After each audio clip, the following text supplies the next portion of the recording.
Another expulsion. Mr. Peregrine Palmer brooded more and more upon what he counted the contempt of the chief.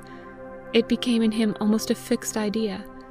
It had already sent out several succours, and had, amongst others, developed the notion that he was despised by those from whom, first of all, he looked for the appreciation after which his soul thirsted, his own family. He grew therefore yet more moody, and his moodiness and distrust developed suspicion. It is scarce credible what a crushing influence the judgment he pretended to scorn thus exercised upon him. It was not that he acknowledged in it the smallest justice, neither was it that he cared altogether for what such a fanatical fool as the chief might think, but he reflected that if one could so despise his money because of its source, there might be others, might be many who did so. At the same time, had he been sure of the approbation of all the world beside, it would have troubled him not a little, in his thirst after recognition, that any gentleman, one of family especially, however old-fashioned and absurd he might be, should look down upon him. His smouldering, causelessly excited anger, his evident struggle to throw off an oppression, and the fierce resentment of the chief's judgment which he would now and then betray, revealed how closely the offence clung to his consciousness. Flattering himself from her calmness that Mercy had got over her foolish liking for the boor, as he would not unfrequently style the chief, he had listened to the prayers of her mother, and submitted to her company at the dinner table. But he continued to treat her as one who had committed a shameful fault. That evening, the great little man could hardly eat for recurrent wrathful memories of the interview of the morning. Perhaps his most painful reflection was that he had not been quick enough to embrace the opportunity of annihilating his enemy. Thunder lowered portentous in his black brows, and not until he had drunk several glasses of wine did a word come from his lips. His presence was purgatory without the purifying element. "What do you think that fellow has been here about this morning?" he said at length. "What fellow?" asked his wife unnecessarily, for she knew what visitor had been shown into the study. "The Highland fellow," he answered, "that claims to do what he pleases on my property." Mercy's face grew hot. "Came actually to offer me the refusal of his land. The merest trick to get into the house, confound him! As much as told me, if I did not buy it offhand, I should not have the chance again. The cheek of the brute! To dare show his face in my house after trifling with my daughter's affections on the pretence that he could not marry a girl whose father was in trade." Mercy felt she would be false to the man she loved, and whom she knew to be true, if she did not speak. She had no thought of defending him, but simply of witnessing to him. "I beg your pardon, Papa," she said, "but the Macruadh never trifled with me. He loves me, and has not given me up. If he told you he was going to part with his land, he is going to part with it, and came to you first because he must return good for evil. I saw him from my window ride off as if he were going to meet the afternoon coach." She would not have been allowed to say so much had not her father been speechless with rage. This was more than he or any man could bear. He rose from the table, his eyes blazing. "Return me good for evil," he exclaimed, "a beast who has done me more wrong than ever I did in all my life, a scoundrel bumpkin who loses not an opportunity of insulting me as never man was insulted before. You are an insolent, heartless, depraved girl, ready to sacrifice yourself, body and soul, to a man who despises you and yours with the pride of a savage.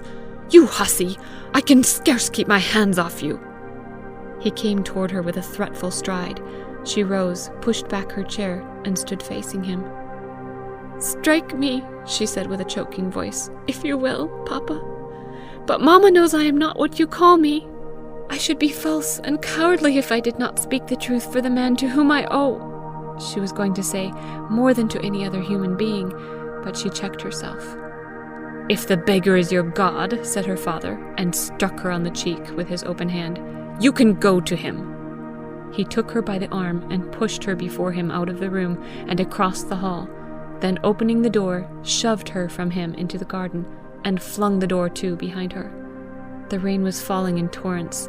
The night was very dark, and when the door shut, She felt as if she had lost her eyesight.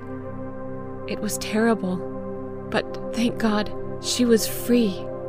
Without a moment's hesitation, while her mother wept and pleaded, Christina stood burning with indignation. The two little ones sat white, with open mouths, and the servants hurried about scared, but trying to look as if nothing had happened. Mercy fled into the dark. She stumbled into the shrubbery several times, but at last reached the gate, and while they imagined her standing before the house waiting to be let in, was running from it as if from the jaws of the pit, in terror of a voice calling her back. The pouring rain was sweet to her whole indignant person, and especially to the cheek where burned the brand of her father's blow. The way was deep in mud, and she slipped and fell more than once as she ran. Mrs. Macruadh was sitting in the little parlour, no one but Nancy in the house, when the door opened, and in came the wild-looking girl, draggled and spent, and dropped kneeling at her feet. Great masses of long black hair hung dripping with rain about her shoulders.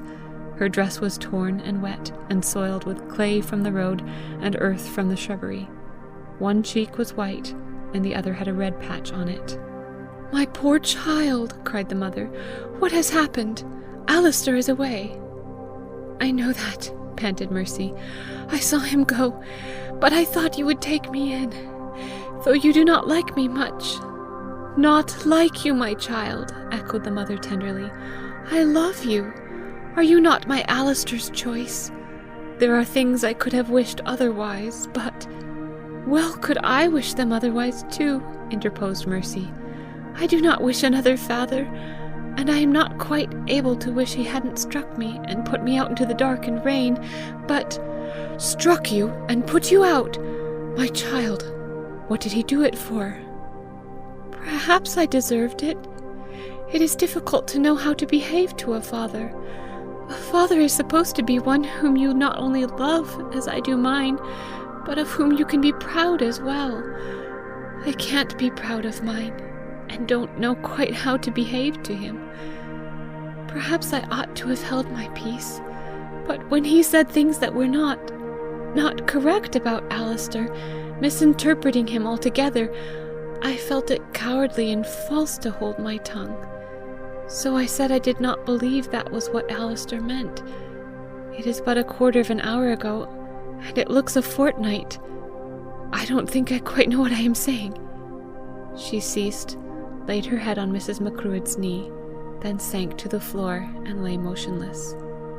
All the compassion of the woman, all the protective pride of the chieftainess woke in the mother.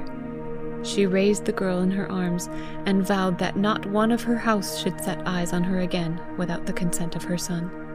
He should see how his mother cared for what was his, how wide her arms, how big her heart to take in what he loved. Dear to him, the daughter of the man she despised should be as the apple of her eye. They would of course repent and want her back, but they should not have her. Neither should a sound of threat or demand reach the darling's ears. She should be in peace until Alister came to determine her future. There was the mark of the wicked hand on the sweet, sallow cheek. She was not beautiful, but she would love her the more to make up. Thank God they had turned her out, and that made her free of them. They should not have her again. Alister should have her, and from the hand of his mother. She got her to bed and sent for Rob of the Angels. With injunctions to silence, she told him to fetch his father and be ready as soon as possible to drive a cart to the chief's cave, there to make everything comfortable for herself and Miss Mercy Palmer. Mercy slept well, and as the day was breaking, Mrs. Macruadh woke her and helped her to dress. Then they walked together through the lovely spring morning to the turn of the valley road, where a cart was waiting them, half filled with oat straw. They got in and were borne up and up at a walking pace to the spot Mercy knew so well. Never by swiftest coach had she enjoyed a journey so much as that slow crawl up the mountains in the rough springless cart of her ploughman lover. She felt so protected, so happy, so hopeful. Alister's mother was indeed a hiding place from the wind, a covert from the tempest. Having consented to be her mother, she could mother her no way but entirely. An outcast for the sake of her Alister, she should have the warmest corner of her heart next to him and Ian. Into the tomb they went, and found everything strangely comfortable. The stone floor covered with warm and woolly skins of black-faced sheep, a great fire glowing, plenty of provisions hung and stored, and the deaf, keen-eyed father with a swift, keen-eared son for attendants. "You will not mind sharing your bed with me, will you, my child?" said Mrs. Macruadh. "Our accommodation is scanty, but we shall be safe from intrusion. Only those two faithful men know where we are." "Mother will be terribly frightened," said Mercy. "I thought of that, and left a note with Nancy, telling her you were safe and well, but giving no hint of where. I said that her dove had flown to my bosom for shelter, and there she should have it." Mercy answered with a passionate embrace.